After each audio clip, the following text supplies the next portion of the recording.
You know, if there's one reason why a lot of people have been enjoying the Disney Plus MCU shows, if there's one reason a lot of people can agree upon as to the enjoyment of them, it's the fact that you don't have to worry about the show dropping all their episodes at once. You don't have to worry about that. Because if there's one thing that makes, shows on Netflix, original series on Netflix, on HBO Max, on Prime, on Hulu, if there's one thing that makes them good, but not as good as they should be, is the fact that the episodes all get dropped off at once. Now, it is up to the person to whether or not they want to binge all the episodes, or if they do want to surprise themselves and just one day at a time watch one episode and that's it. It's up to them. It's up to them. It's their choice if they want to do that. But basically, what kind of gives that feeling, that enjoyment, a bittersweet feeling to it is what I'm trying to get at, is the fact that all the episodes are there at once. So even if you choose, hey, I'm going to watch one episode today and then watch another one tomorrow, even though you choose to do that, other people will pretty much come out and say, hey, we saw all of the series all at once, and here's our thoughts on it. What Disney is doing, what Kevin Feige and Disney Plus are doing with the MCU films, is they're basically making sure that people enjoy it. They're giving them that old school feeling of, hey, we're not going to just, dump them all at once like all these other services. No. You want to see more of it, you have to come back the following week and watch it. You have to come back the following week and watch it. That's what you have to do. And going down that route, when you really think about it, is brilliant. It's a brilliant move. Because here's the thing. If they decided to drop all of WandaVision on the night of its debut, if they wanted to drop all of, Falcon and Winter Soldier, all of Loki, and even some of the upcoming series like, She-Hulk, Miss Marvel, Moon Knight, if they wanted to drop them all off at once, then yeah, people would have the opportunity to watch all the episodes right then and there, even if they decided to go one day at a time or whatever the case may be, or one every few hours. They could, have that choice if they wanted to do it, just like I said with, some of the shows on Netflix. But in reality, it's not as enjoyable. And one of the things that obviously Kevin Feige and those at Marvel Studios under Disney's banner loves to do for the fans is allow them to speculate, allow them to theorize. Because Kevin Feige, being a fan of Marvel himself, growing up with Marvel Comics, he's going down the route, basically, of a weekly, bi-weekly, monthly release of a comic book issue. I mean, think about it. You look at these comics behind me, if you can see them, and pretty much in a way, when you think about it, a lot of those, I was just checking something. A lot of these comics came out 1 month at a time. And anytime they would end on a cliffhanger, you would have to wait a week.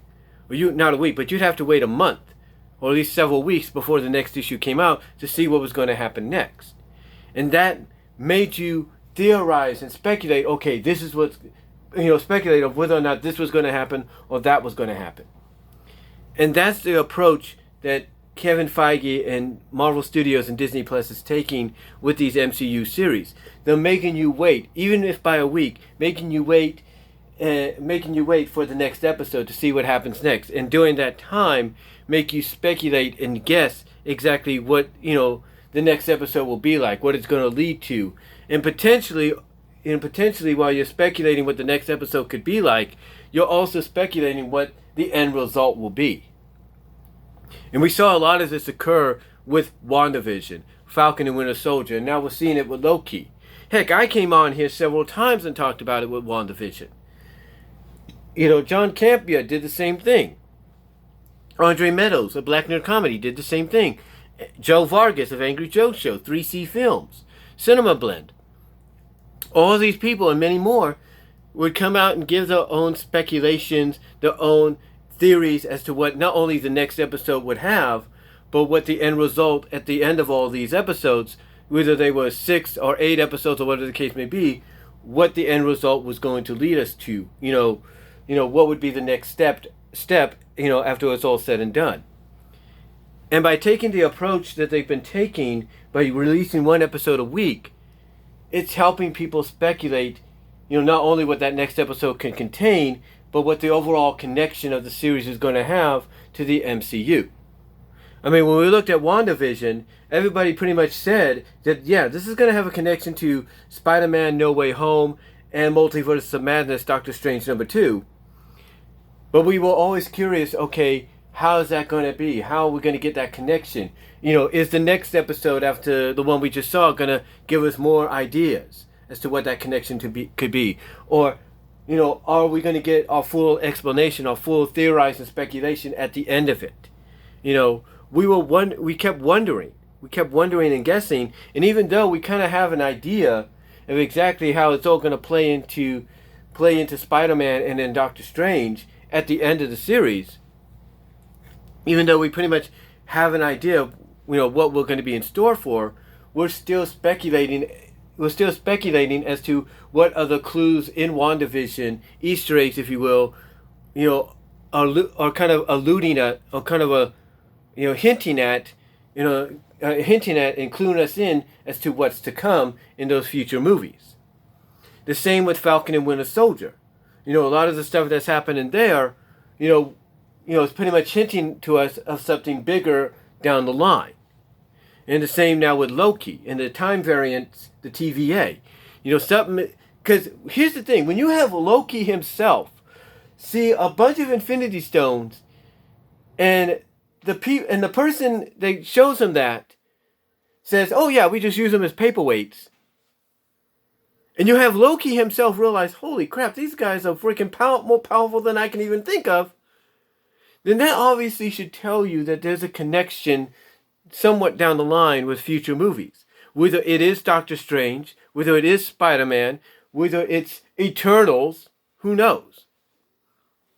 The fact of the matter is, it's making you speculate and wonder what's going to happen after it's all said and done.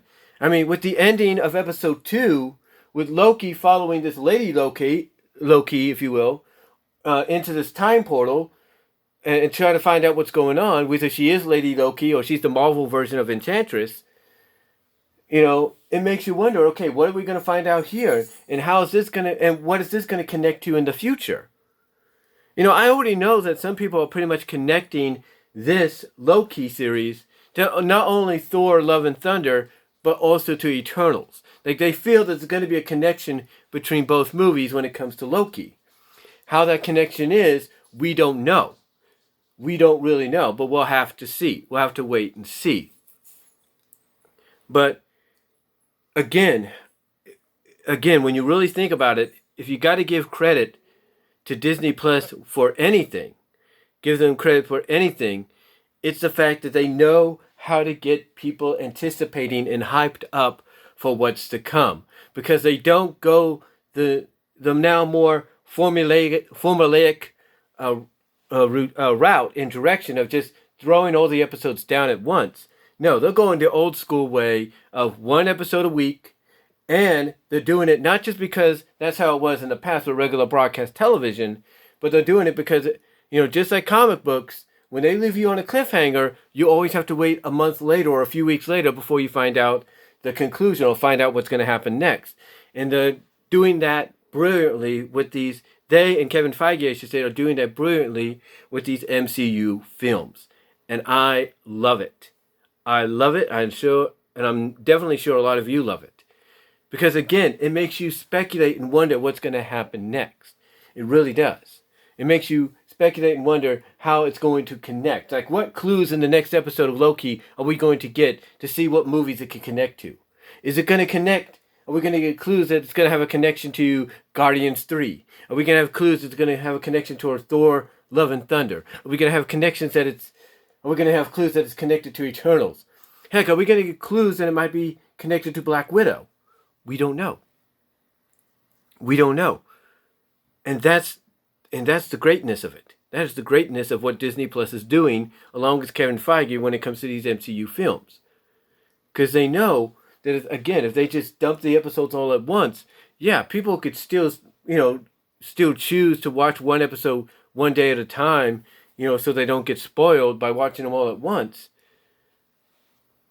But they also know that there are going to be people that will come out and do that, and by binging all the episodes, or at least attempting to binge the episodes over the course of a day or over the course of a few days, so they can get out how they feel and just do all the connecting and everything and pretty much spoil it for everybody else. So going down the route they're going is the best route. And this is why I believe when I look at, what Netflix is planning to do with Masters of the Universe Revelation, what they plan to do with other shows down the line, even MLPG5, if you will. When that series comes out, I think what Netflix and sites and places like Prime Video, Hulu, HBO Max, Paramount Plus, what all of them are doing is they're basically learning from the Disney Plus approach of, hey, you're going to have a new series, don't throw it all down at once, do one episode a week, and you will see, how excited or how invested people will be in that show if you just give them one episode a week and you have them wait. So, again, Disney Plus, Kevin Feige, what they're doing with these MCU films is great. It is one of the best things going right now. And again, it makes you speculate, it makes you wonder what will happen next. It makes you wonder what connections there are. It makes you ponder, theorize, all that. And that's what a show is supposed to do. But what are your guys' thoughts? Do you like how Disney Plus is approaching this entire situation with their MCU films and shows? How do you feel about it? Comment down below. Let me know what your thoughts are in the live chat. And I am out.